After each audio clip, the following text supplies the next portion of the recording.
반갑습니다. 오늘은 제 3강, 하나님을 아는 지식, 그리고 철학과 신학 두 과를 한번 진행을 해보겠습니다. 지금 여기는 동부 시간 저녁 12시, 금요일 12시입니다. 이번 주에 저희 교회에서 한인연합감리교회 평화위원회에서 주최하는 그 샬롬 아카데미라고요. 평화학교가 월화수 있었어요. 한반도 평화 통일 그리고 교회에서 어, 그 하나님 나라를 어떻게 이루어갈까 하나님 나라에 관한 성경 공부 교재를 작년에 이 평화학교 주최로 저희 교회에서 만든 적이 있는데요. 이제 이 교재를 가지고 어떻게 개최 교회에서 성경 공부를 좀 이끌어 갈까?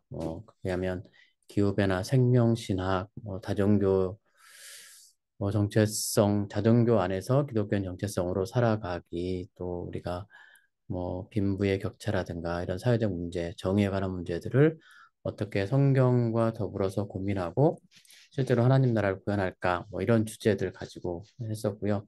정희수 감독님 오셔서 설교해 주시고 또 강연에서 열번을 토해 주시고 했었는데 제가 관련 기사를 써서 연합감리교회 한인 그 총회에 보냈습니다. 나중에 혹시 기사가 나오면 한번 공유하도록 하겠습니다. 결국은 우리가 신학을 공부하는 것이 우리 공동체 내에서 하나님 나라를 어떻게 이루어갈 것인가 하는 문제도 있으니까 이런 고민들도 좀 같이 신학적으로 할 수 있는 기회가 있었으면 좋겠습니다.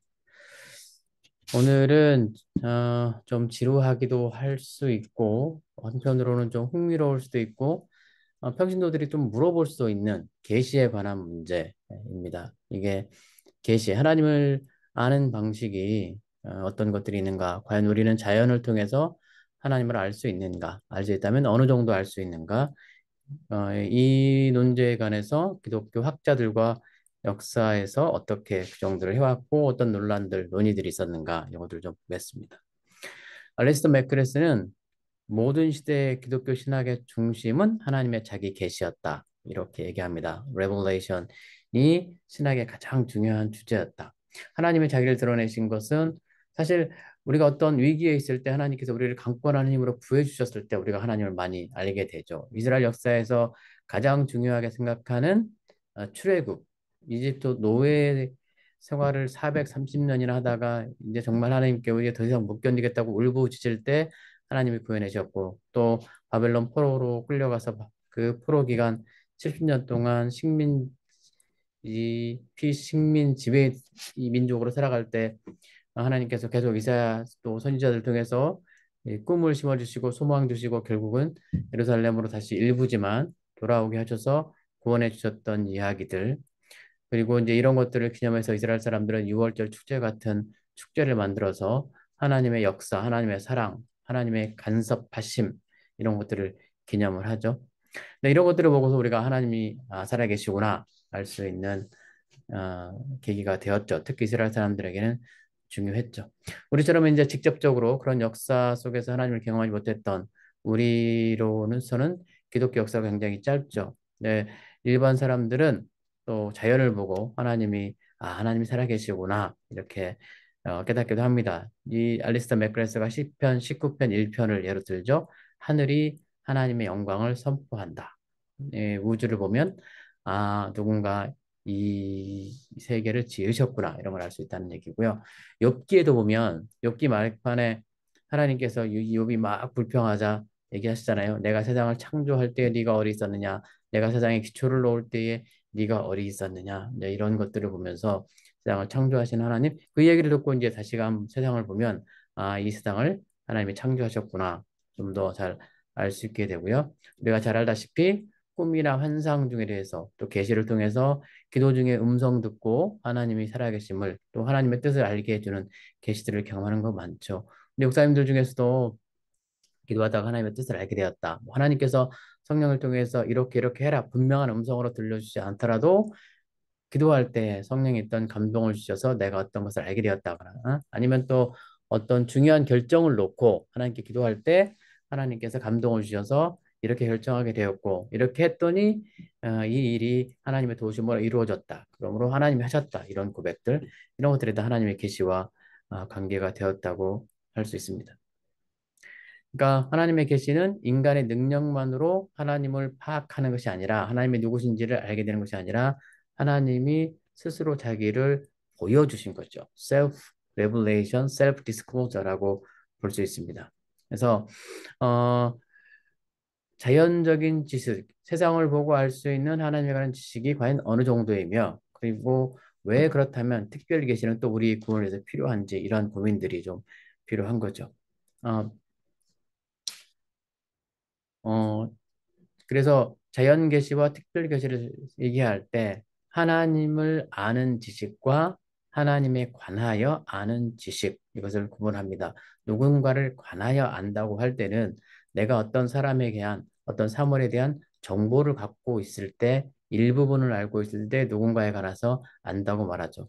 제가 유명한 연예인에 관해서 안다. 혹은 또 뭐 대통령에 관해서 안다. 그럼 내가 그 사람을 알죠. TV에서도 봤고 이름도 알고 그 사람이 누구이고 뭐 하는지도 알죠. 그렇지만 내가 그 사람을 안다고 말할 때는 그 사람에 관하여서 아는 것이지 내가 그 사람과 개인적인 관계를 가지고 인격 대 인격적인 만남을 통해서 아는 것이 알기 때문에 그 사람에 관해서 안다는 거고 우리가 하나님을 안다고 할 때는 하나님에 관한 어느 정도의 지식을 갖고 있다고 말하는 것이 아니라 기도를 통해서 체험을 통해서 성경 말씀이 내가 살아가는 내 삶을 통해서 알아가는 인격적인 만남을 통해서 안다고 하는 것이기 때문에 하나님에 관한 계시는 하나님에 관한 몇몇 축적된 정보를 내가 머릿속에 입력했다. 이 지식을 뛰어넘는 알미죠. 그러니까 인격적인 만남, 체험, 신앙적 경험을 통해서 하나님을 알게 되는 거죠. 그럼 이렇게 하나님을 알게 되는 방법들이 어떤 것들이 있는가? 이것이 계시입니다. 계시는 어떤 모델들이 있는가? 계시는 아포칼립시스, 헬라어, 그리스어 아포칼립스를 이 번역한 단어인데 어떤 것을 가리고 있는 막을 제거한다든가 어떤 것을 덮고 있는 덮개를 제거해서 밝히 보게 되는 것 이걸 계시라고 합니다. 그래서 디스클로저라고 하는 거죠. 그래서 여기 네 가지 모델이 나오는데 아리스토 베크레스가 제시한 네 가지 모델을 한번 보겠습니다. 첫 번째는 교리로서의 계시, 우리에게 주어진 계시. 예, 교리라는 것은 아까도 말씀드렸듯이 어떻게 보면 축적된 정보라고 하면 됩니다. 성경을 해석하고 신학적으로 이렇게 해석을 해왔던 신학책들을 공부하고 하나님께서 어떤 분이시구나 하는 깨달음을 알게 되는 거죠.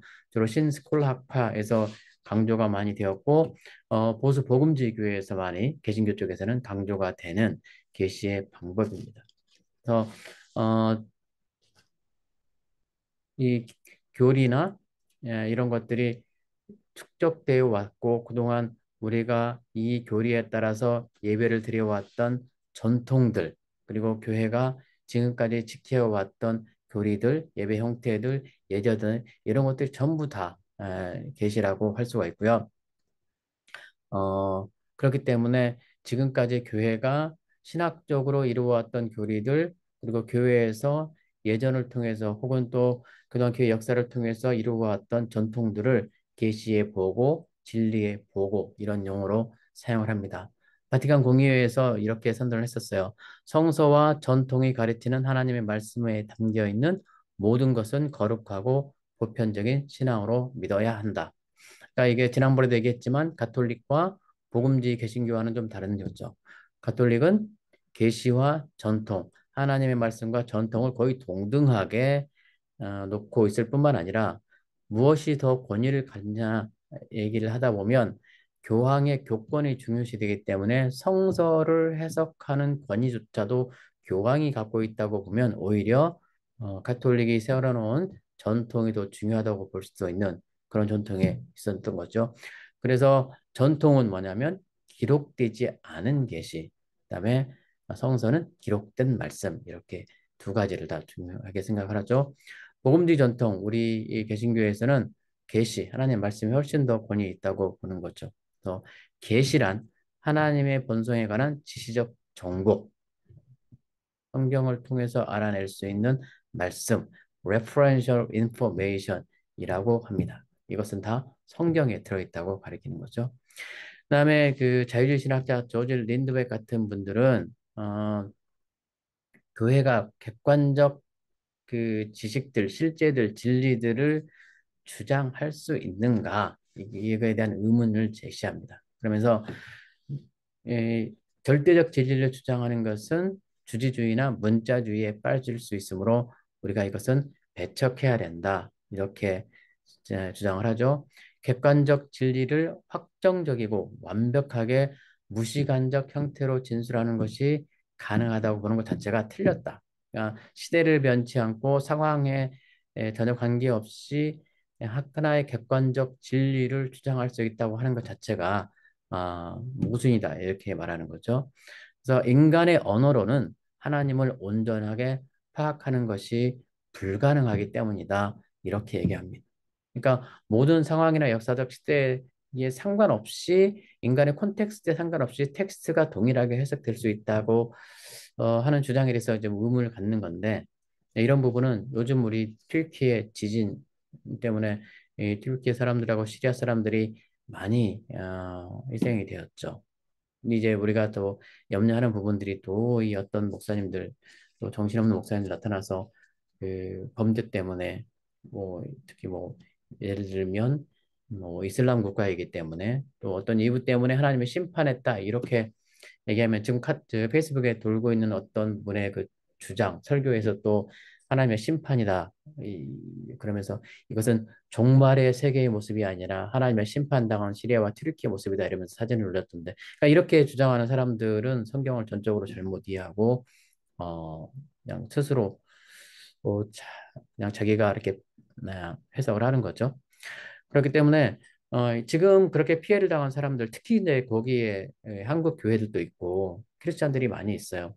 시리아에 크리스찬들이 거의 3만 명, 4명을 살다가 아이시스 이후로 내전 생기고 핍박당하고 다 도망가고 지금 아마 남아있는 게 4천 명 정도라고 해요. 그때 시리아가 그렇게 크게 아이시스 때문에 고통당하고 난민들이 다 유럽으로 가고 미국으로 올 때 미국에서 그 난민들 받는 것을 가장 반대했던 사람들이 보수 기독교, 에반젤이라고 이제 지금 에반젤리칼이라고 하는 특히 이제 백인 보수 기독교인들이었는데 시리아에서 온 사람들 중에 상당수가 기독교인들이었어요. 아이시스가 오면 극단적 이슬람 테러리스트가 오면 제일 먼저 사용당하는 게 기독교인들이었기 때문에 기독교인들이 그냥 아주 필사적으로 달아날 수밖에 없었죠. 유럽이나 미국처럼 기독교 국가로 달아날 수밖에 없었어요. 근데 이렇게 피해서 왔더니 가장 보수적인 신앙을 가졌다고 하는 이 기독교인들이 그 사람들 테러리스트라고 그러면서 못 들어오게 하는다 그러니까 이 살길 찾아온 이 기독교인들, 시리아 기독교 난민들이 어떤 심정을 가졌을까 이렇게 생각을 해보는 거죠. 예를 들면 6.25 때 우리 북한 빨갱이들이 싫어서 이렇게 남으로 내려온 사람들, 공산당의 이런 독재가 싫어서 남으로 내려온 사람들, 월남한 사람들이 있었는데 남쪽에서 그 사람들을 북에서 왔으니까 다 빨갱이라고 돌아가라고 만약에 했다면 그 사람들이 심정이 어땠을까? 사실은 그 북에서 그런 독재를 피해서 남으로 내려 정착한 사람들이 사실 많이 있잖아요. 그러니까 그런 상황을 피해서 온 기독교인들을 가장 배척했던 사람들이 또 보수 백이 기독교인들이었다고 하는 게 굉장히 현실의 모순이죠. 그러니까 신학 계시에 관한 해석이 굉장히 중요한 부분이죠. 물론 또 계시에 관한 개념만 가지고 그 신학적 적용을 다 할 수 있는 건 아니죠. 여러 가지 다른 분야의 신학적 해석도 물론 또 필요하기 때문에 어쨌든 통전적으로 보면 계시에 관한 부분도 굉장히 중요하다. 그래서 조지 린드백 같은 분들이 하는 얘기도 특히나 요즘 어떤 다문화된 사회에서는 좀 귀를 기울여 볼 필요가 있다고 생각이 되고요. 두 번째가 현존으로서의 계시. 특히 이제 윌리엄 템플 같은 분들은 어, 우리가 계시를 통해서 경험하는 것은 하나님에 관한 지식이 아니라 하나님의 현존 자체이다. 하나님의 임재 자체이다. 하나님의 임재 자체가 계시다 이렇게 주장하는 거거든요. 특히 이제 마틴 무버나 에밀 브루너, 그 보네퍼 같은 분도 마찬가지입니다. 이렇게 주장을 했었어요.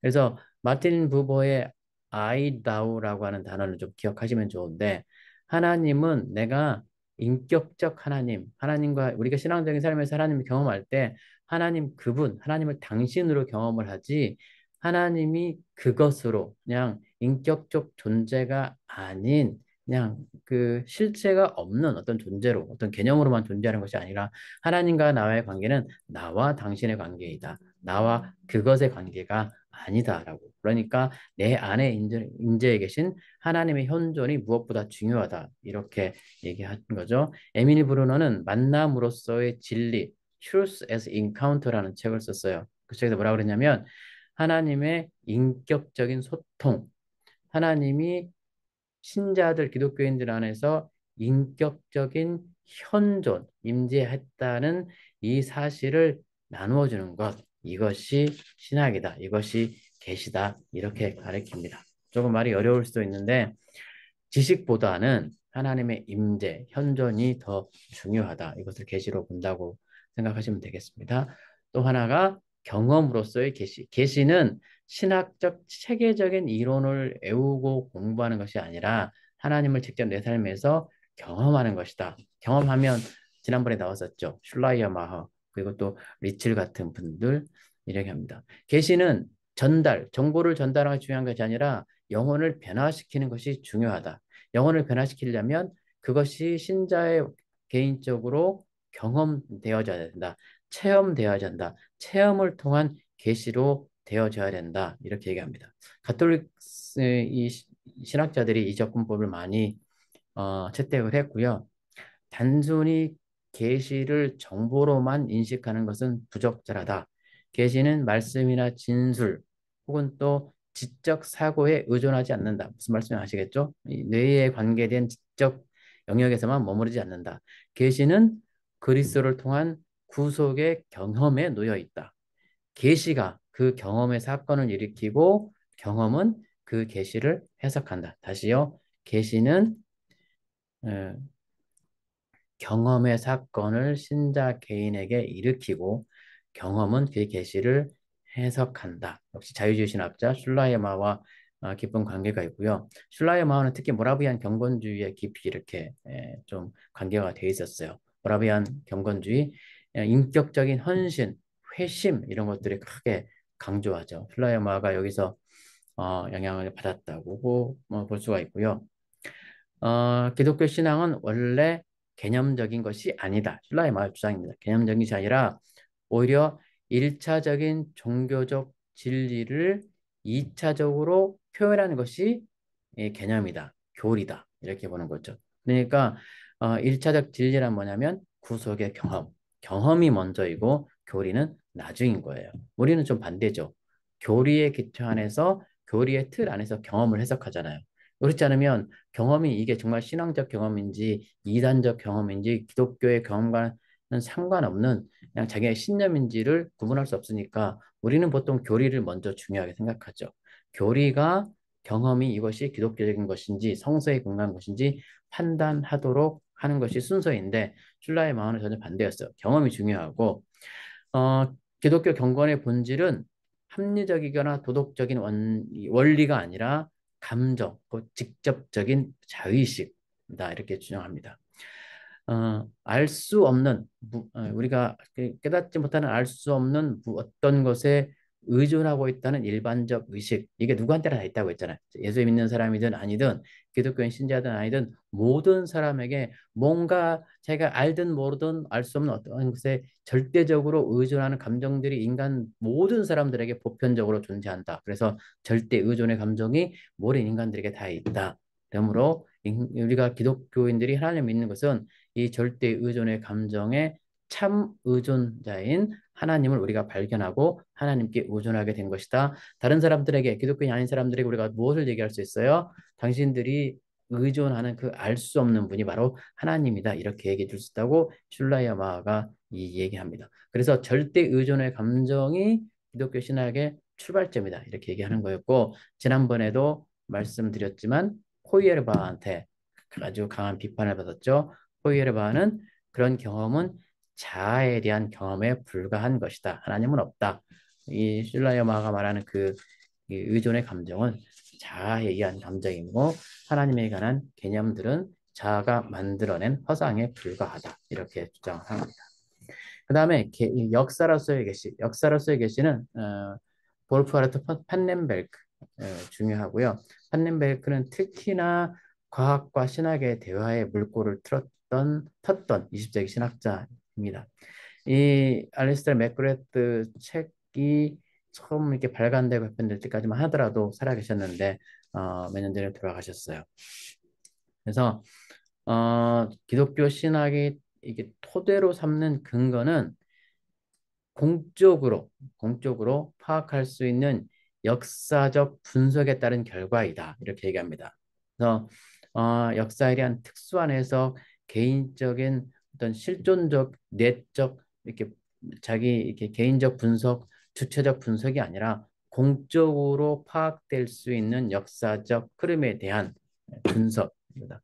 역사 자체가 계시라고 부릅니다. 아니면 역사 자체가 계시가 될 자격을 갖는다 얘기합니다. 그래서 판넨베리크에게 계시란 뭐냐면 하나님의 행위라고 인식될 수 있고 해석될 수 있는 보편적이고 공적인 역사 사건이다. 이렇게 얘기합니다. 이 역사가 계시라고 보는 거죠. 성경에 기록된 하나님의 자기 계시는 하나님께서 자기를 드러내시는 방식, 하나님의 현현 방식에 따라 직접적으로 발생한 것이 아니라 역사 속에서 하나님의 행위로 간접적으로 이루어졌다. 어떻게 보면 하나님의 직접적인 계시, 카이로스의 나타남, 카이로스의 하나님의 개입을 우리는 또 많이 강조하잖아요. 판넨베르크는 그 부분에서는 또 약간 다른 얘기를 하는 거죠. 행위는 간접적으로 이루어졌다. 계시를 처음에는 완전히 이해할 수 없으며 역사의 끝에 가서야 완벽하게 파악할 수 있다. 그러니까 역사를 통해서 하나님의 계시가 점점 더 드러나게 되고 조금 더 역사의 진보 과정을 통해서 하나님의 계시가 점점 더 분명해지고 역사의 진보를 통해서 우리가 하나님에 대해서 점점 더 알 수 있게 되고 하나님에 대해서 온전히 알 수 있는 때는 역사의 끝에 종말에 가서 알 수 있다. 이렇게 얘기하는 겁니다. 하나님의 특별한 나타남과는 달리 하나님의 계시는 공적이고 보편적으로 알 수 있다. 이게 무슨 말이에요? 누구나 다 알 수가 있다. 뭘 통해서? 역사를 통해서. 볼 수 있는 눈을 가진 사람이라면 누구에게나 이 계시는 개방된다. 보편성을 강조하죠. 이스라엘 역사 속에서는 하나님의 역사가 하나님의 계시, 보편적 계시가 이루어지지 않았다. 나사렛 예수의 에, 그 나타남 속에서도 온전히 이루어지지 않았고 그리스도 사건 그 자체만으로 하나님에 대한 계시가 온전히 이루어졌다고 볼 수 없다. 그리스도의 사건 자체도 이스라엘이라는 그 역사의 테두리 안에 위치한다. 이렇게 얘기를 합니다. 그래서 그리스도의 부활 역사 안에서 이루어지는 하나님의 계시의 중심 사건이다. 무슨 말이냐면 이 어, 계시의 역사는 그리스도의 부활의 관점에서 새롭게 보아야 된다. 그러면서 부활을 강조하죠. 어쨌든 판넨베리크는 계시는 역사다. 보편적 역사이다. 역사의 진보에 따라서 계시가 점점 더 분명하게 드러난다. 이렇게 주장하고 있다고 생각하시면 되겠습니다. 그래서 자연 신학은 뭐냐? 그럼 우리가 이제 계시하면 사실 일반 신학과 특별 신학, 특수 계시, 특별 계시가 아니라 일반 계시와 특수 계시를 얘기하잖아요. 자연 신학과 성서 신학, 특수 신학 이렇게 분하시면 되겠습니다. 결국 관건은 그거예요. 자연을 통해서 우리가 얼만큼 하나님에 관해서 알 수 있는가 하는 거죠. 하나님의 자연 질서를 통해서 얼마만큼이나 파악되고 인식될 수 있는가. 가톨릭에서는 삼위일체, 성육신 이런 신학적 개념들을 내세우지 않은 채 그런 개념들, 구체적인 신학적 개념들을 제외하고 하나님의 존재와 하나님이 계시구나를 알 수 있고 하나님의 성품을 어느 정도 파악할 수 있다. 자연신학을 통해서 알 수 있다라고 주장을 합니다. 그래서 그렇지만 이제 역시 자연신학 내부에서 어느 정도 그냥 자연을 통해서 우리가 하나님을 알 수 있는가에 관해서는 많은 논란이 있고 굉장히 다양한 의견들이 있었어요. 이건 일치될 수 없고 통일될 수가 없죠. 왜냐하면 자연에 대한 해석들이 다 다르니까. 그렇기 때문에 그동안 제시되었던 자연신학의 주장들을 몇 가지만 좀 살펴보겠습니다. 첫 번째가 뭐냐면 자연신학은 철학의 분과로서 이성이 계시에 도움 없이 하나님에 관해서 말할 수 있다. 이거 지난번에도 얘기했었죠. 특히 이제 계몽주의 이런 것들이 강했겠죠. 이성에 대한 긍정적 바뀐 관점들, 어쩌면 진화적인 낙관론이 굉장히 유용했을 때, 네, 그렇죠.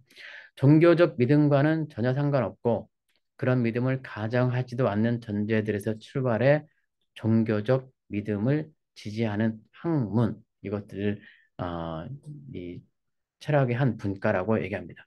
다시 말하면 인간 이성이 자연의 빛 속에서, 예, 그러니까 인간의 이성을 통해서 자연을 관찰했을 때에도 하나님에 관해서 충분히 알 수 있다. 이렇게 말하는 거죠. 제1차 바티칸 공의회 때 이렇게 선포했어요. 한번 읽어드릴까요? 인간 이성의 자연적인 빛 속에서 피조물에 대한 성찰로부터도 확실히 알려줄 수 있다. 그러니까 간단히 말하면 계시의 도움 없이, 성경의 계시의 말씀의 도움 없이도 이성이 하나님을 알 수 있다. 하나님에 관해 말할 수 있다. 이게 첫 번째고요. 두 번째, 자연신학은 자연의 질서와 복잡성을 통해서 하나님이 계시다는 사실을 알 수 있다. 물리신학, 피지코 티알러지라고도 알려져 있는데 18, 19세기 윌리엄 펠리 같은 분들이 얘기했던 자연신학 얘기하죠. 그 뭐 과학자들이 그런 얘기도 있잖아요. 우주에 이렇게 올라가 보면 무신론자들은 바울이 말했던 삼층천, 옛날에는 그 과학이 지금처럼 발달하지 않았고 우주가 존재한다는 걸 알지 못했고, 옛날 어땠냐면 지구가 있고 하늘이 있고 하늘 위에 또 삼층천이 있고 그 하늘 위에 삼층천에 뭐가 있다고 그랬어요? 하나님 나라 천국에 있고, 바울이 꿈속에 환상지에 올라가서 봤던 게 이 하늘 위에 삼층천에 갔더니 하늘에 어전 회의가 열리고 하나님이 천사들과 회의를 취했던 그거를 환상 중에 봤잖아요. 바울이 또 그렇게 썼잖아요. 그러니까 바울 당시에도 그렇고 본격적으로 그 과학이 발달되기 전까지는 그냥 그렇게 저 위에 어디에 하늘나라가 있다고 믿었었기 때문에, 이제 과학이 발달되고 우주선 타고 직접 우주에 나가 보니까 하늘나라가 그곳에 있는 것이 아니고 우주가 텅 비어 있다는 것을 알고 나서 그거 봐라, 하나님이 어디 계시냐 이렇게 주장하는 사람이 있는가 하면, 오히려 그거에 가서 우주를 보니 이 광활한 우주가, 이 넓은 우주가, 상상할 수 없이 큰 우주가 어떤 질서에 의해서 정확하게 부딪히지 않고 운영되는 것은, 이것은 정말 전능한 어떤 창조자가 아니면 만들어질 수 없다. 이런 질서를 보고 나서 하나님이 계시구나라고 고백하는 사람도 있다는 거죠. 그러니까 자연의 질서 복잡성을 보고 이거는 정말 정말 전지전능한 어떤 분에 의해서 창조가 되었다. 이렇게 고백할 수 있다는 거죠. 세 번째, 자, 마음이 하나님을 갈망하거나 하나님을 우리를 창조하신 그 창조를 향해서 기울어지는 어떤 그 자연적 경향, 이거 지난번에 얘기했었잖아요. 토마스 아퀴나스가 얘기를 했었죠. 하나님을 보려는 자연적인 열망. 인간 누구에게나 이런 다 열망이 있고, 왜냐하면 하나님의 형상으로 창조된 피조물이기 때문에 하나님을 열망하는 이 갈망들이 누구한테나 다 있는데, 이 열망이 하나님을 알게 되면 참 기쁨을 맛보게 된다. 이 얘기를 했었고요. C.S. 루이스도 이런 비슷한 얘기를 했었다고 지난주에 말씀드렸죠. 하나님을 보려는 자연적인 열망, 이렇게 얘기하고요. 그리고 또 하나, 자연신학이란 하나님의 존재를 인정하지 않는 자연주의적 관점에서 자연 세계를 해명하는 것은 본질적으로 완벽할 수 없다. 결함을 가질 수밖에 없다. 다시 말하면 이 자연 세계를 설명하는 데 있어서 하나님의 창조를 제외하고는 온전히 얘기할 수 없다. 유신론적 입장이죠. 그래서 자연 질서에 대한 포괄적이고 일괄적인 이게 통찰력 있는 해석은 유신론적 입장, 성서에 게시된 하나님의 관점에서만 가능하다. 자연을 볼 때 성서가 말하는 피조물로서의 그런 위치에 놓고 자연을 봐야 될 필요가 있다. 이것을 입증하려고 하는 그런 부류가 있었고요. 또 한 부류는 자연신학, 이건 말 그대로 Natural Theology 혹은 Theology of Nature입니다. 자연 세계에 대한 기독교의 그 성서적 독특한 입장인데, 자연에 대한 과학자들이 주장하는, 그러니까 세속적이라고 말하는데, 그냥 기독교와 동떨어져서 완전히 분리된 채 과학자들이 말하는 자연에 대한 설명, 과학에 대한 설명, 우주에 대한 설명과는 완전히 개조되는, 분리되는 기독교 신앙의 핵심적인 가정들. 그래서 창조론의 관점에서 자연을 봐야 된다라고 말하는. 그러니까 진화론 같은 거든 이론에 대해서 굉장히 대척점에 있다고 볼 수 있겠죠. 아무튼 여러 가지 이론들이 있었습니다. 좀 실제적으로 중요한 건 토마스 아퀴나스의 자연신학을 좀 얘기를 해보겠습니다. 지금 오늘 토마스 아퀴나스하고요. 그 다음에 안셀무스 이런 분들을 좀 얘기할 텐데 왜냐하면 앞으로도 계속 나올 얘기고 그리고 교회에서도 성경 공부를 하거나 평신도 신학 같은 걸 하게 되면 토마스 아퀴나스나 안셀무스, 뭐장 깔뱅, 마틴 루터는 피해갈 수 없는 꼭 언급이 돼야 되는 그런 분들이기 때문에 좀 보고 지나가면 좋습니다. 토마스 아퀴나스는 이교도 논박대전 이게 사실 무슬림들 이슬람에 대해서 변증적으로 쓴 신학책입니다. 제목이 이교도 논박대전인데 이 책에서 하나님은 모든 피조물들의 원인이다. 원인과 결과를 얘기하죠. 피조물, 인간, 우리는 결과물이에요. 누군가 만든 결과물이죠. 그 원인은 누구냐면 하나님이시다. 하나님은 모든 피조물의 원인이며 그 결과로 창조 질서 안에는 근본적으로 하나님과의 유사성이 존재한다. 왜? 하나님이 원인이셨기 때문에. 하나님이 인간을 자기 형상으로 만드셔서 그건 모르겠지만 자연 세계에도 하나님이 만드셨기 때문에 하나님과의 유사성이 어느 정도는 존재한다는 거죠. 그렇기 때문에 피조물들이 자연을 보면 하나님을 볼 수 있어야 된다고 말합니다. 피조물들은 결코 자연 발생적으로 자생적으로 생겨난 것이 아니고 창조자가 피조물을 만들었기 때문에 창조자와 피조물 사이에 어떤 인과관계가 의존 관계가 존재한다는 거죠. 그래서 어, 토마스 아퀴나스는 아리스토텔레스를 깊이 받아들였던 아리스토텔레스에서 굉장히 큰 영향을 받았던 신학자예요. 아리스토텔레스는 물론 그리스 철학자죠. 소크라테스의 제자가 플라톤이고 플라톤의 제자가 아리스토텔레스이고 플라톤이 이렇게 유명한 얘기는 소크라테스는 자기가 책을 하나도 쓰지 않았는데 플라톤이 소크라테스와의 대화의 형식을 빌어서 철학책을 다 썼어요. 그렇기 때문에 책 때문에 플라톤이 더 유명한 거고 어쩌면 소크라테스의 영향을 받았을 테고 아리스토텔레스는 플라톤의 영향을 받았지만 플라톤과는 조금 더 다른 그런 입장에 서 있습니다. 그래서 플라톤의 영향, 신플라톤주의는 사도 바울과 초대 기독교인들이 영향을 많이 받았고요.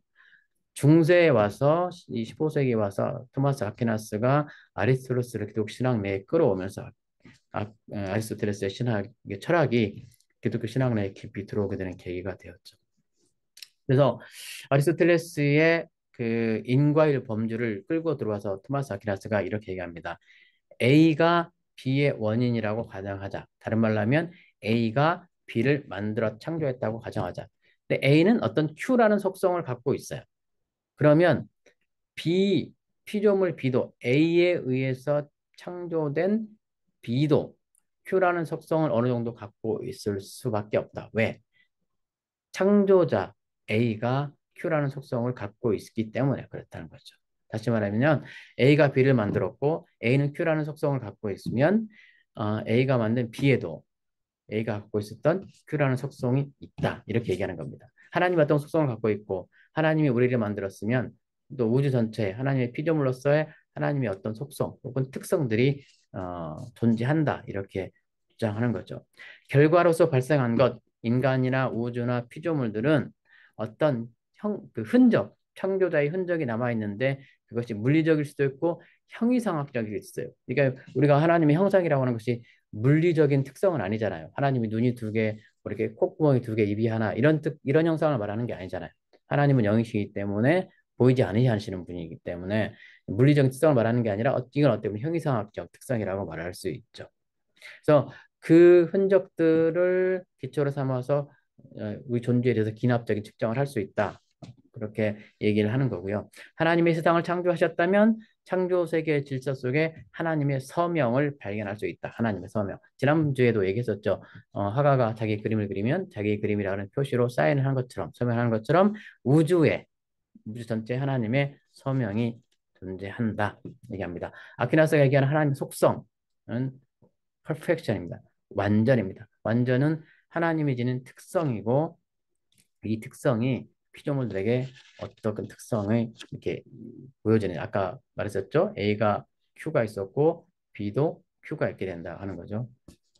그래서 우리 모든 피조물들에게 하나님의 완전 이 특성이 조금씩 조금씩 이렇게 보여지는데, 하나님과 비교해서는 이렇게 비교할 수 없을 정도로 낮은 수준이지만, 이 하나님의 완전히 우리나 피조물 사이에 어느 정도 어, 담겨져 있고, 피조물들 중에는 누가 가장 이 하나님 특성에 가깝겠어요? 물론 인간이 가장 가깝겠죠. 왜냐하면 피조물이 하나님의 창조 행위의 결과이기 때문에, 하나님의 피조물이기 때문에 그렇습니다. 그래서 이 가톨릭의 자연신학이 이 토마스 아퀴나스의 영향을 많이 받아서 아퀴나스의 주장을 많이 따르고 있습니다. 토마스 아퀴나스가 그 신학대전, 아주 그냥 역사상 가장 방대한 신학책인데 결국 완성하지 못하고 죽었어요. 그럼에도 불구하고 가톨릭에서는 가장 중요한 신학 교재라고 할 수도 있겠고, 뭐 어거스틴은 가톨릭이나 개신교 뭐 이렇게 공이 굉장히 중요한 신학이기도 하지만, 어거스틴은 거의 초대 교부 때 사람이고, 토마스 아퀴나스는 15세기 훨씬 후대 사람이기 때문에 지금의 가톨릭에 훨씬 더 영향을 많이 미쳤다고 볼 수 있습니다. 그래서 하나님은 자연적이고 초자연적인 두 가지 방식으로 자신을 계시하셨다. 이게 가톨릭의 공식적 입장입니다. 제1차 바티칸 공의회에서 이걸 채택을 했어요. 제1차 바티칸 공의회는 1869년, 그러니까 19세기 후반에 2년 동안 1870년까지 교황 바오로 9세가 이렇게 주관을 했었고요. 이때 열린 기독교 공의회, 가톨릭 공의회입니다. 이때 이제 굉장히 사회적으로 막 이렇게 급변하는 시기였기 때문에 가톨릭의 어떤 그 교리들을 좀 이렇게 점검을 하고 새로 정하는 그런 계기가 있었는데, 뭐 참고로 알아두시면 이때 어떤 게 정해졌냐면 성모 마리아의 그 동정녀, 그래서 예수님을 출생하기 전에도 동정녀였지만 그 이후에도 평생 죽을 때까지 동정녀였다. 네. 네. 버진이었다 이렇게 주장을 하는 거죠. 근데 과연 글쎄요, 그랬을 리가요? 요셉과 결혼을 하고 자녀를 낳았는데 그랬을까? 하여튼 가톨릭은 이렇게 결정을 했대요. 저는 믿지 않습니다. 그리고 교황의 신앙적, 도리적, 교리적 가르침은 무료하다, 무오하다, 오류가 없다, 틀리지 않다. 신앙적, 교리적, 도덕적 가르침은 절대 틀림이 없다. 무오는 아예 틀림이 없다. 그러니까 교황이 말하는 것은 무조건 다 옳다. 이런 거죠. 이 무서운 교리. 교황 말 한마디가 하나님의 뜻이 되는 거잖아요. 무료라는 건. 네, 인간은 누구나 교황 아니라 교황 할아버지라도 오류가 있을 수 있죠. 인간은. 네, 그렇기 때문에 이런 교리들은 너무 가톨릭이 과하게 많이 나갔다. 하고요. 그래도 사실 정치, 경제, 과학, 세속적인 분야에서는 오류가 있을 수 있다. 이렇게 얘기를 했어요. 교황도 이 정치나 경제, 과학에서는 오류가 있을 수 있다. 그나마 조금은 양심이 살아있어서 이것까지 무효하다 이렇게 말하지 못했고요. 교황이 또 그리고 사적으로 말한 것은 오류가 있을 수 있다. 교황이 베드로 좌, 이게 교황의 공식 그 좌석인가 보죠. 베드로 좌에서 앉아서 선포하는 것만 무료하다 이렇게 얘기했고요. 하여튼 이랬었습니다. 참고로 좋겠습니다. 그래서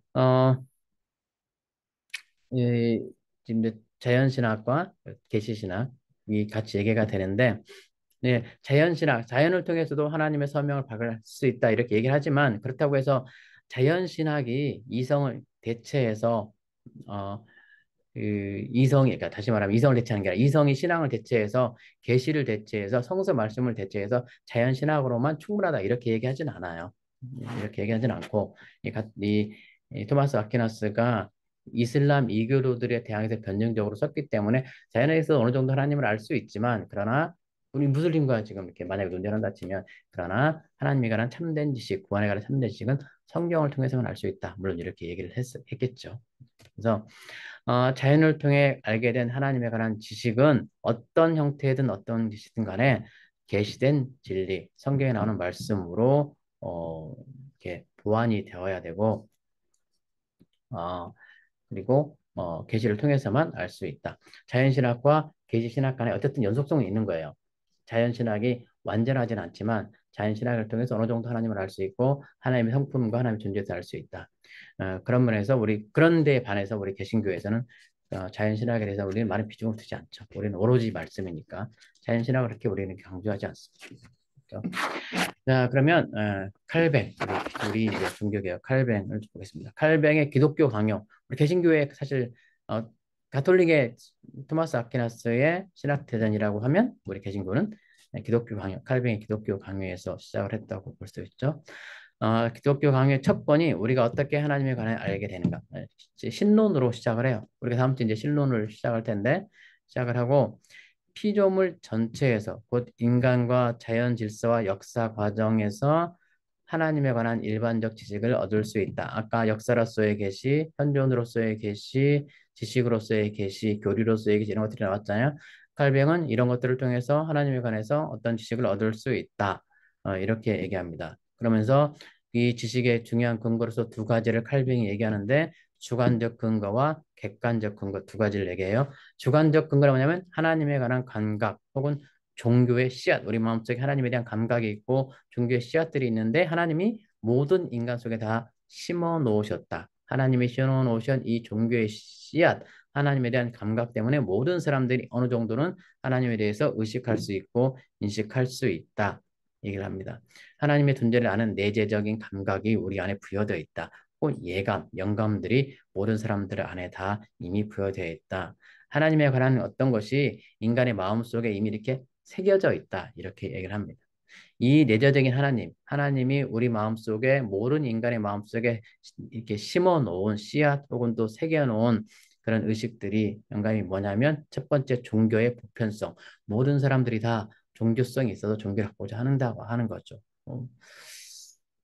맞을 수도 있고요. 나는 무신론자라고 주장하는 사람들조차도 있다고 말할지는 모르겠지만, 네, 아무튼 어떤 사람 무신론자가 말하니까 아닐 수도 있겠네. 어쨌든 칼빈의 주장입니다. 모든 사람들이 다 종교적인 불편성을 갖고 있고 이것이 성서의 말씀, 계시에 의해 다듬어지지 않으면 우상 숭배로 변질된다. 무슨 말인지 알겠죠? 모든 사람들만의 어떤 기본적인 종교성이 있는데 이 종교성이 하나님의 말씀으로 다듬어지고 가르쳐져야지 인도되어야지 바른 신앙 가질 수 있고 그렇지 않으면 우상 숭배로 빠지게 된다. 그리고 또 하나가 고통당하는 양심, 우리 양심이 또 하나님 우리 마음에 새겨놓은 어, 그 종교의 씨앗이다라고 말할 수 있고요. 또 하나님에 대한 노예적인 두려움, 하나님에 대한 경외감 이런 것들이 두 개나 다 있다. 이렇게 얘기하면서 그렇기 때문에 칼뱅은 이 세 가지가 우리 기독교 전도를 위해서 선포를 위해서 아주 중요하고 유용한 접촉점으로 사용될 수 있다. 이렇게 얘기를 하는 겁니다. 그렇지만 칼뱅이 지금 이 가지를 얘기하지만 그렇다고 해서 어, 창조 세계로부터 얻는 이 지식이 기독교 신자들에게 고유한 것이거나 기독교 신자들만 알 수 있는 것이라고 얘기하잖아요. 아까도 말씀드렸죠. 보편성. 모든 사람들이 다 알 수 있고 깨달을 수 있고 합리적으로 성찰하기만 하면 모든 사람들이 다 어느 정도의 하나님의 개념에 도달할 수 있다. 하나님을 알 수 있는 지식이 보여졌다. 이 바울이 로마서 1장 20절에 하는 얘기잖아요. 그래서 모든 사람들에게 다. 그러니까 합리적으로 진지하게 똑바로 성찰만 하면 알 수 있다. 이렇게 주장하는 거고요. 창조 세계의 질서는, 창조 세계는 하나님의 현존과 속성을 드러내는 극장 혹은 거울이다. 이렇게 주장합니다. 하나님은 보이지 않고 파악이 불가능한 존재이지만 기꺼이 피조물의 옷을 입고서 보이는, 우리 눈에 보이는 피조물의 형상을 통해서 자신을 알려주신다. 이렇게 얘기합니다. 그래서 칼뱅은 자연과학, 예를 들어 천문학이나 의학 같은 것들을 적극 권장을 해요. 공부를 하라. 이 학문들이 창조세계의 질서 혹은 또 그 질서가 가리키는 하나님의 지혜를 밝히 보여줄 수 있다. 이렇게 인정합니다. 그렇지만 완벽하지는 않다. 단점도 분명히 있다. 얘기하죠. 물론 그렇겠죠. 개신교 신학의 칼뱅이 자연 세계에 관한 지식이 하나님을 아는 지혜에 충분하다. 이렇게 말했을 리는 없겠죠. 그래서 하나님과 인간 사이의 인식상의 거리, epistemic distance라고 하는데 인식론적 거리가 원래도 굉장히 먼데 당연하죠. 하나님과 우리 사이 인식상의 거리가 먼데 인간의 죄 때문에 더 멀어졌다. 이렇게 주장합니다. 자연에서 볼 수 있는 하나님에 관한 지식은 인간이 하나님을 알지 못했다고 변명할 수 없도록 만들어주는 역할을 한다. 그렇죠? 심판대에 가서 왜 믿지 않았어? 나는 하나님을 알지 못했어요. 라고 변명할 수 없게 만들어주는 기능을 한다. 이게 칼뱅이 아니라 바울이 로마서에서 한 얘기죠. 바울이 로마서 1장 20절에 그렇게 막 얘기하면서 얘기를 하잖아. 어느 누구도 하나님 알지 못했다고 변명할 수 없다. 이렇게 얘기하죠. 어, 어쨌든 그렇긴 해도 자연적 신이시는 하나님을 알지 못했다고 변명할 수 없게 우리가 자연을 보고 하나님을 알 수 있게 해주셨지만 그렇다고 하더라도 하나님의 본성, 하나님의 성품을 온전하게 완벽하게 알게 해주지는 못한다. 그냥 하나님이 계시다는 것 정도만 알게 된다는 거죠. 그래서 뭐가 필요해? 계시가 필요하고 말씀을 필요하죠. 하나님의 말씀은 성경은 자연을 통해서 알 수 있는 것에 추가해서 누구를 가르쳐 주시냐면 예수 그리스도를 가르쳐 주시고 구원에 관해서 가르쳐 주시고 예수 그리스도께서 어떻게 십자가를 지셨고 어떻게 우리를 구속하여 주셨는지 이 사실을 가르쳐 주시고 인격적인 하나님 그리고 그런 하나님에 관한 지식이 계시를 통해서 우리에게 알려줍니다.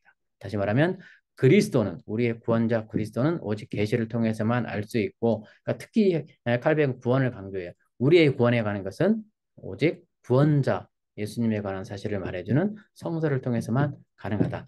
자연은 긍정적으로 하나님에 관해서 알려주고 어느 누구나 다 자연을 통해서 하나님을 알 수 있지만 그러나 구원에 관한 지식은 예수 그리스도에 관한 지식은 오로지 성경을 통해서만 가능하다. 이것이 칼뱅의 입장입니다.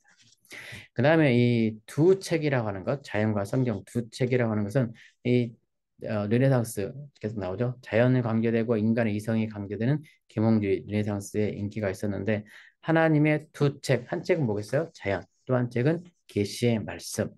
자연책은 하나님을 가르쳐 보이는 것, 그러니까 하나님이 계시다, 창조주가 계시다 라는 걸 가르쳐주고 성경은 거기에다가 풍부한 지적 내용, 구원에 관한 지식들을 보완해 주는 것. 단순히 하나님이 계시구나 라는 걸 이해하는 걸 넘어서서 구체적으로 우리를 구원으로 인도하는 그 계시가 뭐냐? 성경이다. 이렇게 얘기하는 거죠.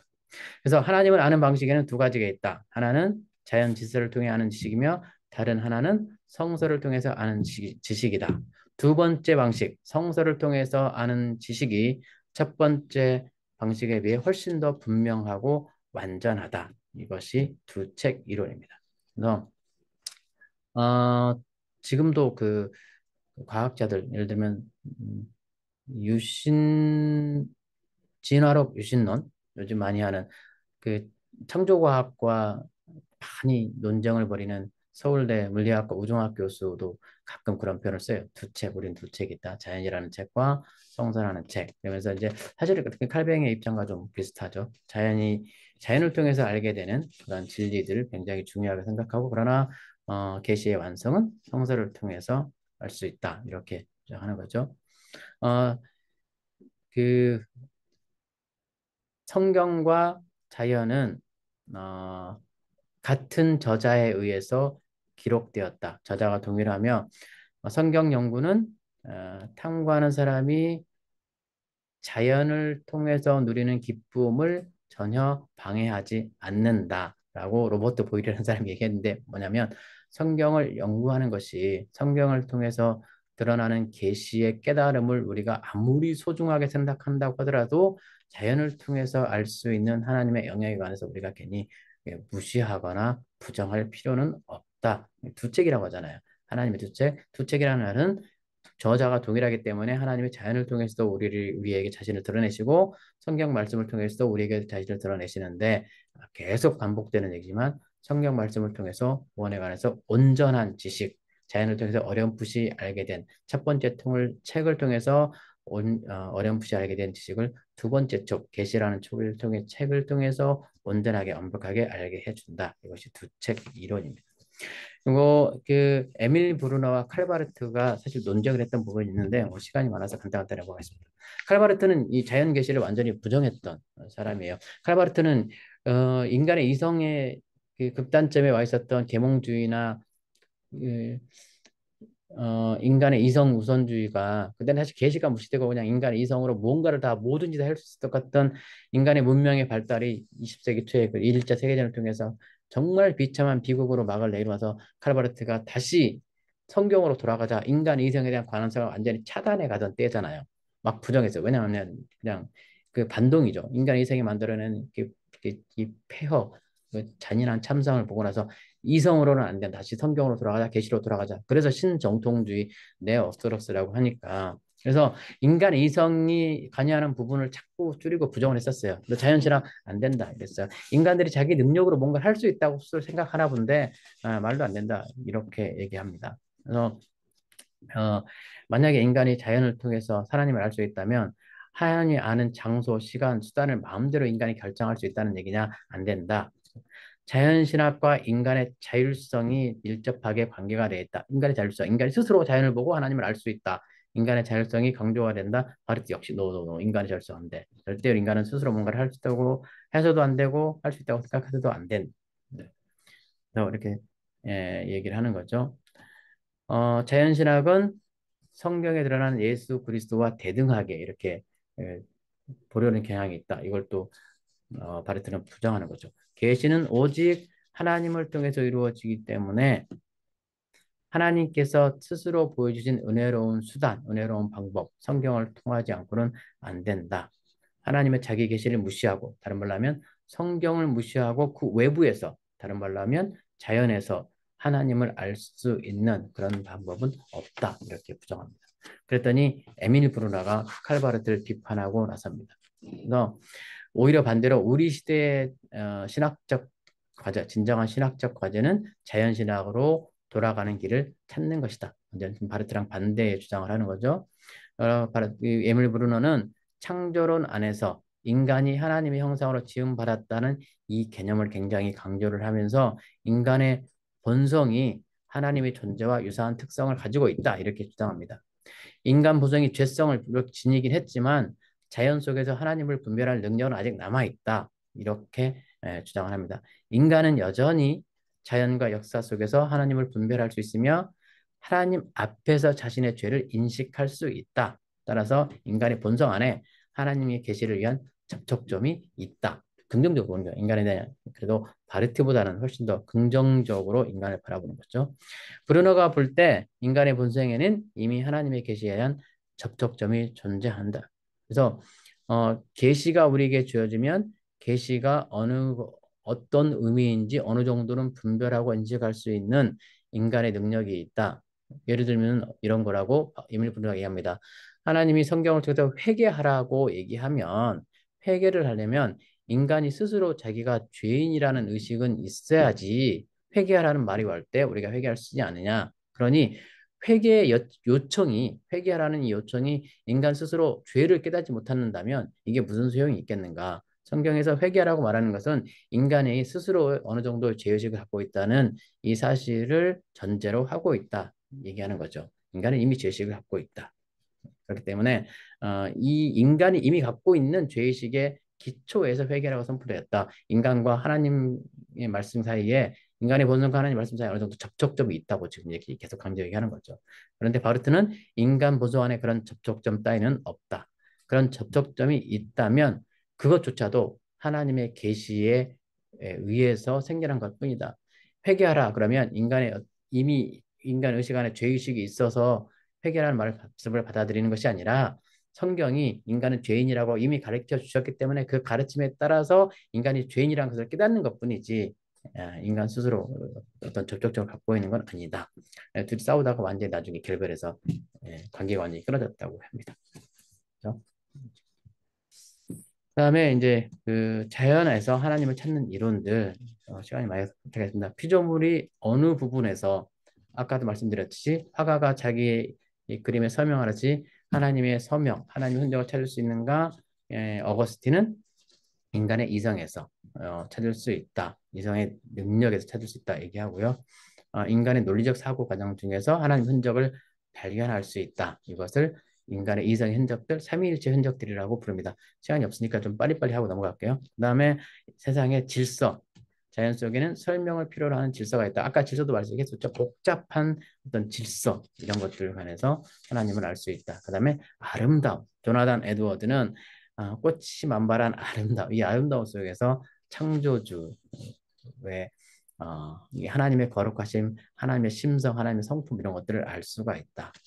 라고 얘기해주고요. 영상 넘어가겠습니다. 나중에 다시 한번 궁금하시면 책을 좀 자세히 보시면 좋겠고요. 이제 철학과 신학 간단히 하고 넘어가겠습니다. 철학과 신학 가장 반대했던 사람이 누구라고 그랬죠? 테르툴리아누스, 영어로는 터툴리안이라고 쓰는데 아테네와 예루살렘이 무슨 상관이 있는가? 아테네는 그리스 철학이죠. 그리스 철학과 우리 기독교 신학이 무슨 상관이 있는가? 아카데미는 그 397년인가요? 또 그때쯤에 4세기 말에 플라톤이 세웠던 철학 학교 이 아카데미와 교회가 무슨 상관이 있는가 이렇게 얘기를 했던가 하면 오히려 저스틴 마더는 반대로 플라톤 철학을 많이 영향받았던 사람인데 세속 철학과 우호적 대화를 나누고 서로 돕는 건설적으로 서로 참여할 수 있다 이렇게 주장합니다. 진리는 철학을 통한 것이든 신학을 통한 것이든 다 하나님의 진리가 아닌가 그렇게 주장하면서요. 기독교 철학, 신학과 시독 철학이 대화를 나눈 좋은 선례도 있다. 긍정적으로 보고 어거스틴은 또 철학 중에서 좋은 것들만 섭취하면 된다 이렇게 얘기했었죠. 지난주에 말씀 기억하세요? 이집트 살출할 때 이집트에 있는 종교들을 다 우상들을 버리고 왔지만 필요한 좋은 것들을 다 챙겨왔게 해서 자기들이 가졌잖아요. 철학에서도 역시 나쁜 것들 버리고 좋은 것들만 택하면 된다 이렇게 주장했던 게 아우구스틴이 쓰고 그다음에 가톨릭 요한 바오로 이제는 신학과 철학의 대화 강조하면서 철학이 신학을 돕는다 이렇게 생각합니다. 아까도 토마스 아퀴나스도 얘기했었죠. 어거스틴도 신플라톤주의 영향을 받았고 토마스 아퀴나스 아리스토텔레스 영향을 받았기 때문에 가톨릭은 특별히 이제 철학이 신학을 돕는다 이런 입장이죠. 그래서 철학이 신학의 신여라 이렇게 누가 얘기했다고 그랬죠? 네, 토마스 아퀴나스가 얘기했었죠. 이 부분을 좀 보겠습니다. 그러니까 철학이 뭐 플라톤주의, 아리스토텔레스도 있고 라미즘도 있고요. 그다음에 이 데카르트, 그다음에 칸트, 헤겔, 데카르트, 헤겔, 칸트가 사실 개신교 신학에 굉장히 깊이 영향을 미치고 있죠. 지금도. 그렇죠. 그래서 이 지금 전혀 무시할 수 없는 우리 신학할 때 무시할 수 없는 분야인데 할수 시간이 짧으니까 빨리빨리 하고 넘어가겠습니다. 그 사도 바울도 신플라톤주의에 굉장히 영향을 많이 받았고요. 왜냐하면 그럴 수밖에 없던 게 아테네나 이 헬라 문화, 헬라 철학을 이미 알고 있던 사람들에게 복음을 전하기 위해서는 헬라 사람들이 헬라 철학에 깊이 빠져있던 사람들이 이해할 수 있는 언어로 풀어서 얘기를 하다 보니까 그리스 철학 용어를 많이 사용을 하죠.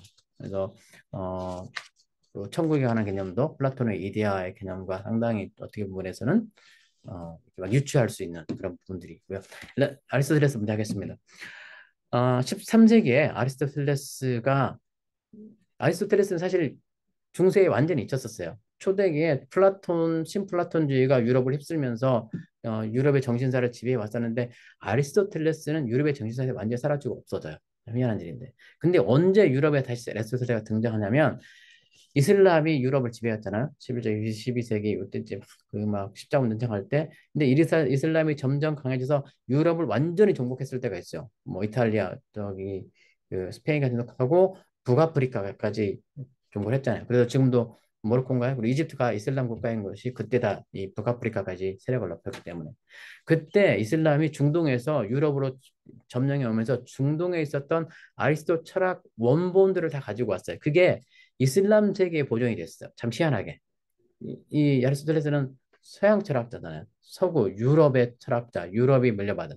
근데 아리스토텔레스 책들이 중동세에 보관이 되어 있다가 그 이슬람 무슬림들이 정복한 유럽에 가지고 와서 유럽에서 다시 아리스토텔레스 책들이 읽히기 시작하면서 아리스토텔레스가 재발견되는 거예요.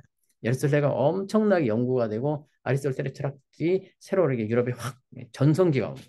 13세기 때문에. 그래서 13세기에 아리스토텔레스를 재발견했다고 그래요. 놀라운 일이었어요.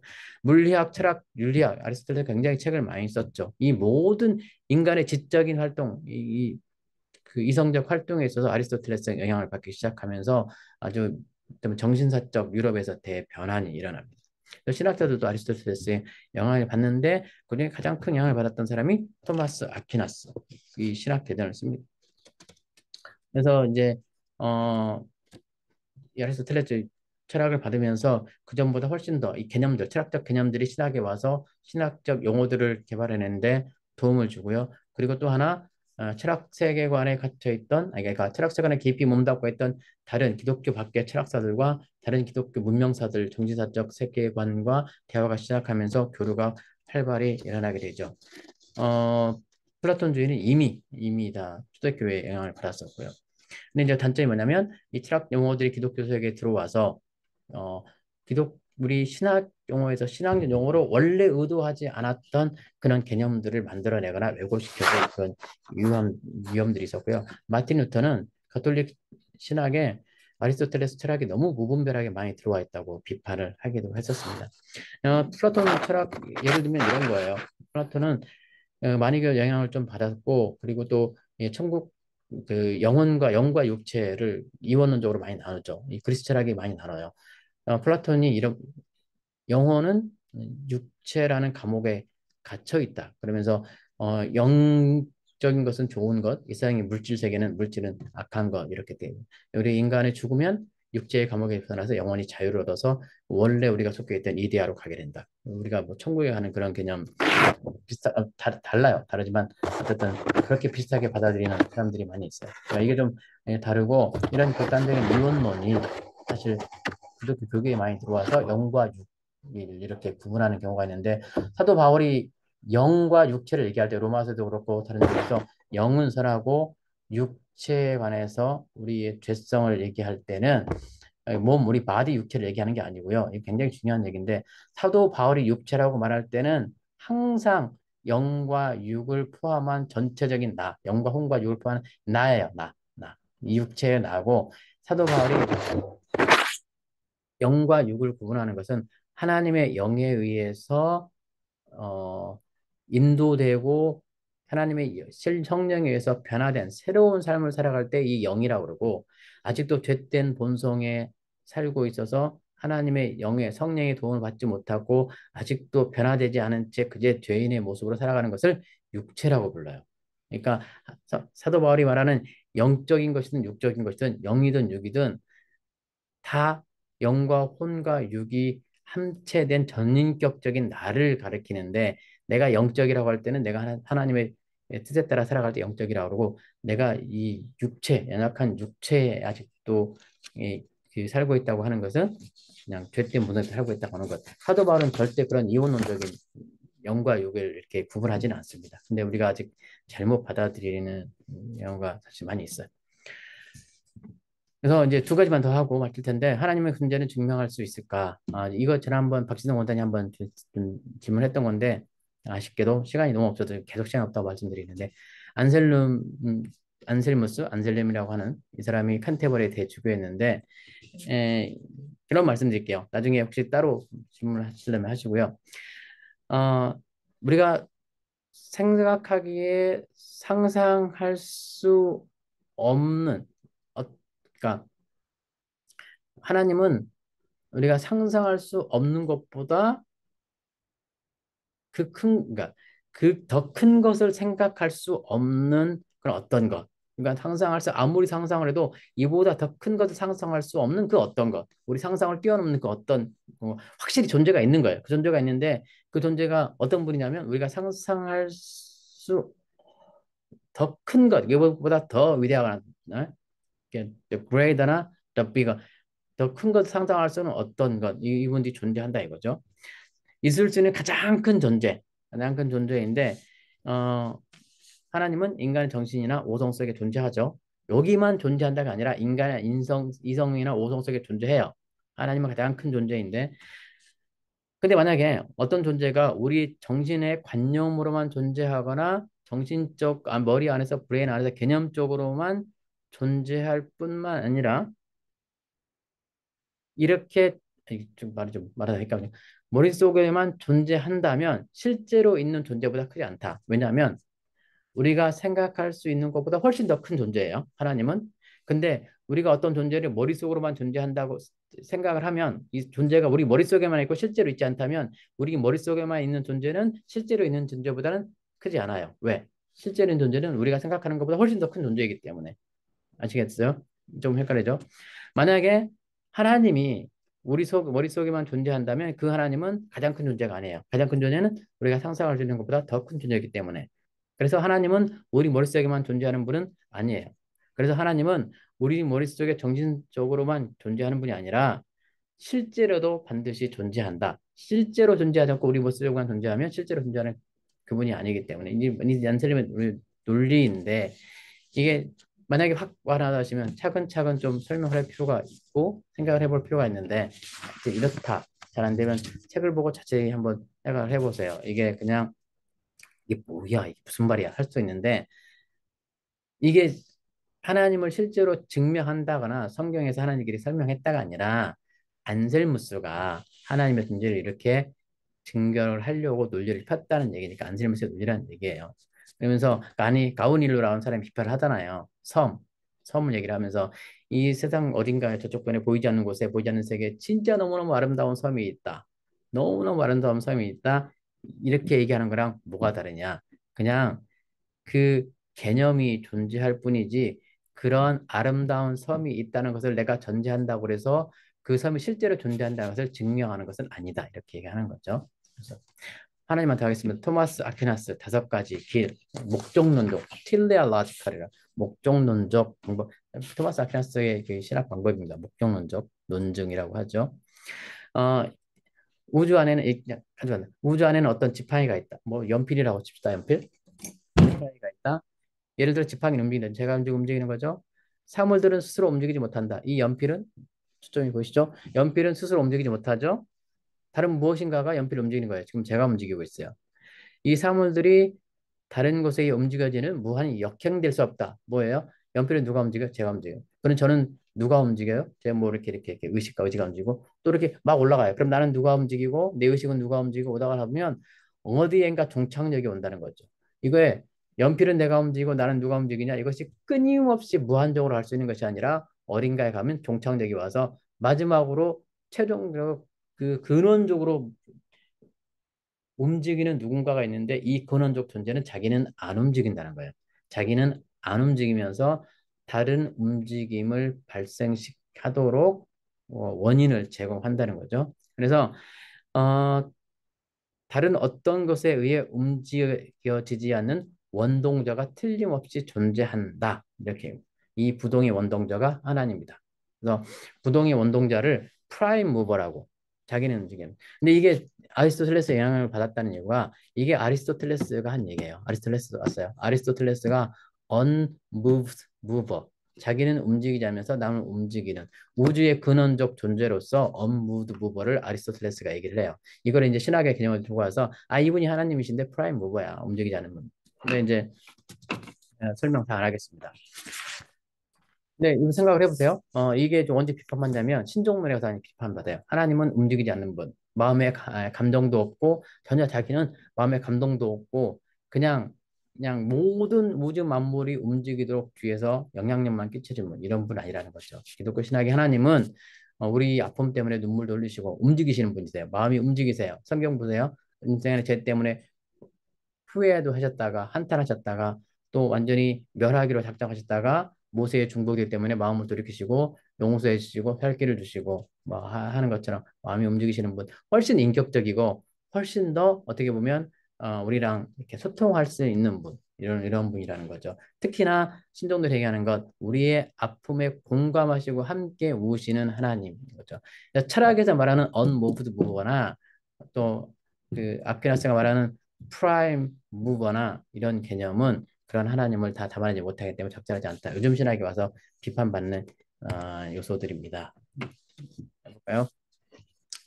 둔스 스코트스와 그다음에 오캄, 윌리엄 이렇게 비판하는데 무한히 역행하는데 안 된다고 그랬죠. 어느 종착역에서 최종적으로 누군가가 자기는 움직이지 않으면서 움직이는 사람이 있다라고 얘기하는데 그걸 어떻게 증명하느냐, 어떻게 주장하느냐, 무슨 근거로 얘기하느냐 이렇게 주장을 해요. 반박하는 거죠. 첫 번째 그렇고 두 번째 반박은 어떻게 또 그 프라임 무버가 하나뿐이라고 존재하느냐. 이 운동하는 게 움직이는 거 이거 만약에 프라임 무버가 있다고 해도 또 셀폰을 움직이는 프라임 무버는 다른 존재에 있을 수 있는데 어떻게 부동의 원동자가 하나라고 생각하느냐. 부동의 원동자가 멀티플하게 굉장히 다수가 있을 수 있는 거 아니냐. 이렇게 반박을 하는 거고 세 번째 하나님이 그래 좋다. 만들었다 그래서 만들었다 치자. 그러면 그 만드신 하나님이 지금도 존재한다는 것을 어떻게 증명할 수 있느냐. 그때 만들어 놓고 하나님이 지금은 안 계실 수 있지 않느냐. 만들어 놓고 세상은 돌아가는데 그 만드는 분이 지금도 그대로 있다고 우주를 아직도 지탱하고 운행하고 있다고 어떻게 증명할 수 있느냐. 이런 비판들이 나오고 있습니다. 좀 아쉽고요. 사실은 3시간 내지 6시간 정도 해야 되는 수업인데 정말 빨리빨리 하려고 하니까 저도 좀 당황스럽기도 하고 좀 시간에 쫓기기도 하고 그랬습니다. 그러니까 좀 아쉽긴 하지만 아쉬운 부분들은 좀 책을 좀 자세히 읽으시면서 어, 공부를 하셨으면 좋겠고요. 토마스 아퀴나스하고 안셀무스, 잔 칼뱅 정도는 기억을 하셨으면 좋겠고요. 어, 핵심 단어들은 용어를 좀 기억하고 놓고 가시는 게 좋겠습니다. 질문 있으시면 카톡으로 보내주시고요. 지난주에도 한 분 카톡으로 질문을 해줬는데 좋습니다. 질문해 주시고 계속 좀 소통을 좀 해가면서 했으면 좋겠습니다. 다음 주에는 신론 가지고 하겠고요. 다음 주는 이렇게 아마 길지 않아도 될 것 같습니다. 함께 해주셔서 감사하고요. 또 한 주 잘 보내시고 다음 주에 뵙겠습니다. 감사합니다.